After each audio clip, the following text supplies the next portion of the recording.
In most of the instances, it happens that we are able to identify our goals or we are able to identify our problems, but we do not know the way how to overcome those problems, how to achieve those goals. So इसमें मसला क्या हो रहा है? मसला ये हो रहा है कि हमें मालूम है कि हमारी स्ट्रैटेजी क्या होनी है, हमें मालूम है हमारा गोल क्या होना है, but we do not know the way of achieving our goal. हमारे अंदर एग्जीक्यूशन गैप आ रहा है.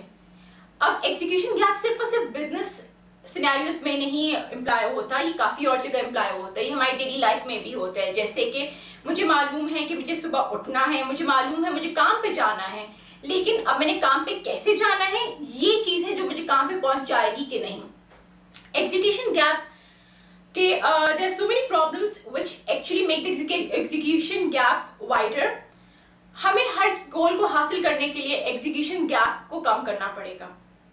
Now the question which stands is that what exactly is execution gap and क्या चीजें हैं जो एक execution gap को आगे foster करती हैं, क्या चीजें हैं जो हमारी execution में मसाइल पेश करती हैं, क्या चीजें हैं जो कि हमें गोल की तरफ हमें रुकावटें पेश करती हैं, क्या चीजें हैं और क्यों हम गोल को अपनी पा नहीं पा रहे. स्ट्रैटेजी हमारे पास है, गोल हमारे पास है, हम क्यों उस गोल की तरफ, हम क्यों उस गोल को अचीव नहीं कर पा रहे, क्यों उस गोल की तरफ नहीं आगे चल पा रहे. Well, the problem lies in the execution gap और execution करने के wrong तरीके. अब execution gap किन किन चीज़ों में आता है? Execution gap हमेशा उस जगह पे आता है या उस गोल में आता है या उस organization में आता है या उस मरहले में आता है जहाँ पे आपकी insecurities होती हैं. Where you have the fear of rejection, or where you have the fear of doing worse. Organizations में ये होता है कि उनको पता होता है कि हमारा ऑर्गेनाइजेशन का टर्नओवर सही नहीं आ रहा, हमने आगे बढ़ना है, लेकिन वो कोई नई चीज़ ट्राई नहीं कर पा रहे होते. उनको ये डर होता है कि नई चीज़ वो ट्राई करेंगे, क्या पता अभी तो बुरी परफॉर्मेंस है, अभी तो बुरा टर्नओवर है, वो वर्स हो सकता है, बद से बदतर हो सकता है. ये डर उनके जहन में होता है जिसकी वजह से वो आगे नहीं बढ़ पा रहे होते. इसके अलावा एक और फेयर होता है, fair of making a mistake. Whenever you're doing something, or whenever you have this insecurity of making a mistake, or when you have this fear of making a mistake, that drastically hinders your performance. As for example, आप ले लें example की change की. Mostly हम सब लोग change को resist करते हैं. वो resist इसलिए नहीं करते कि हमारा दिल नहीं कर रहा होता, वो resist इसलिए करते हैं क्योंकि हमें डर होता है कि change को accept करने के बाद हमें result अच्छा नहीं मिला तो क्या होगा. दूसरा जो मसला हमारे एग्जीक्यूशन में आ रहा है वो आ रहा है फॉरगेटफुलनेस का. हमें जब तक रिमाइंड नहीं किया जाता तब तक हमें एग्जीक्यूट नहीं कर सकते. कंपनीज में बहुत दफा ये होता है, ऑर्गेनाइजेशन में बहुत दफा ये होता है कि they have to be constantly reminded, the workers have to be constantly reminded of something really important, and the moment they stop being reminded वो तब काम नहीं होता.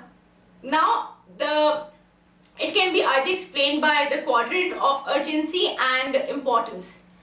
इसे हम कहा जा सकता है कि जैसे कि जिस वक्त रिमाइंड कराना बंद किया जाता है, जिस वक्त आपका बॉस आपको बंद कर देता है कि कोई काम करना शुरू कर दें, बंद कर देता है आपको याद दिलाना, आपके जहन में इससे सिग्नल्स आते हैं कि नहीं, अगर हमें याद नहीं दिलाया जा रहा है इसका मतलब है काम इतना इंपॉर्टेंट नहीं है, काम इतना अर्जेंट नहीं है और काम में इतनी सिग्निफिकेंस इतनी नहीं होल्ड करता. उसके लिए क्या किया जाए? उसके लिए हमें पैराडाइम शिफ्ट की जरूरत है, उसके लिए हमें थिंकिंग पैटर्न की जरूरत है, चेंज इन थिंकिंग पैटर्न की जरूरत है.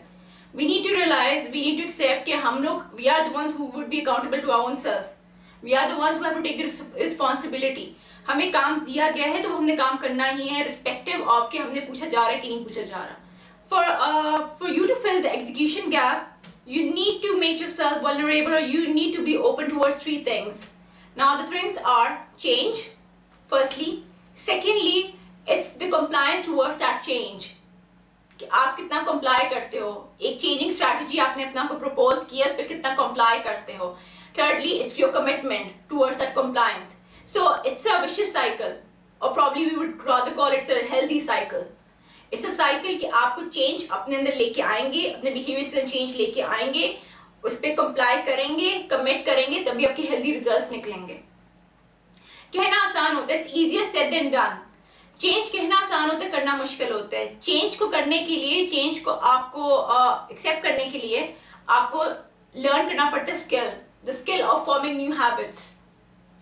अब हैबिट्स को लर्न करने के लिए यू नीड टू रियलाइज, आपको अगर लग रहा है कि जो बचपन की हमारी आदत है वो हमारी तब्दील नहीं हो सकती, जिंदगी भर गुजारती उन आदत के साथ रहते हुए, तो एकदम से कैसे चेंज करते हैं।